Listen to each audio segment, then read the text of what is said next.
Hi, I'm Vanessa Lim with the San Francisco Regional Office. In this second video on employee elections, we will explain the process once a petition is filed with the FLRA and how we get to an election. So, you filed a petition seeking an election among certain federal employees. What happens next? A regional director will assign the case to an FLRA agent. That agent will obtain information from the agency, including lists of employees who the agency deems either eligible or ineligible to be in the bargaining unit. Once the information is received, the FLRA ensures that the showing of interest provided is adequate and that the petition for a unit is appropriate. This video will not discuss what it means for a unit to be appropriate, but essentially, employees must share a clear and identifiable community of interest, and the unit must promote effective dealings and efficient operations with the agency. If the FLRA, union, and agency agree on the unit's scope and which employees are eligible to vote, then the agent will schedule an election agreement meeting to determine the procedural details of the election. One of the procedural issues the parties must try to agree upon is the method of election. There are 4 options. Manual ballot elections, where an FLRA agent comes to the facility and employees vote in person. Mail ballot elections, where ballots are sent to employees' homes. E-voting, where employees vote online or by telephone. Or a mixed mail-manual ballot election, where a combination of in-person and mail balloting is used. The parties will also try to agree on the unit's description and the dates and times for the election. If the parties have a few employees whose voting eligibility is in dispute, as long as it is less than 15% of the eligible employees, then the parties can agree to move forward with the election.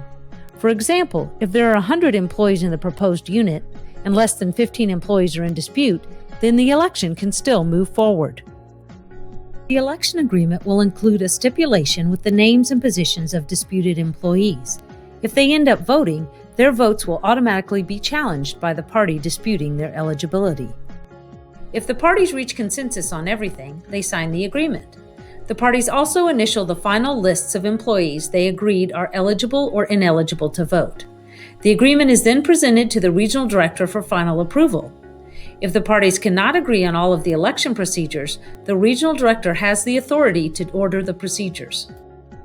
If the agency does not agree that the union's petition for a unit is appropriate, the FLRA agent will usually start by holding a 13B meeting to see if a resolution is possible. If the parties still cannot agree, the regional director will normally schedule a hearing and let both parties present evidence. An FLRA agent presides over the hearing, and the regional director will issue a decision and order following the hearing. If the parties agree on all the relevant facts, the case can also be decided by joint stipulation. Remember, ultimately, it is the FLRA that decides whether a unit is appropriate. As mentioned previously, another issue that can stall an election is a dispute over who is eligible to vote based on their position and duties. Under 5 U.S.C. 7112B, supervisors, management officials, confidential employees, and certain other employees cannot be included in a unit. So, for example, the agency may assert that a particular employee is a management official, but the union disagrees and believes they should be able to vote and be represented. This disagreement can be handled in one of 2 ways. 1, if the number of disputed employees is small, less than 15%, then the parties can agree to disagree and move forward with the election by signing a stipulation. And 2, if there are too many disputed employees or both parties do not agree to stipulate, then an FLRA agent will handle the issue similar to appropriate unit disputes. The agent will usually first hold a 13B meeting to try and reach a resolution. If the parties are still unable to reach agreement, then the issue will be decided through investigation, stipulation, or hearing. Again, the FLRA makes the ultimate determination. This concludes the second video on union elections and getting to an election agreement. Please remember that each situation is different and there are many issues that can arise during the election process.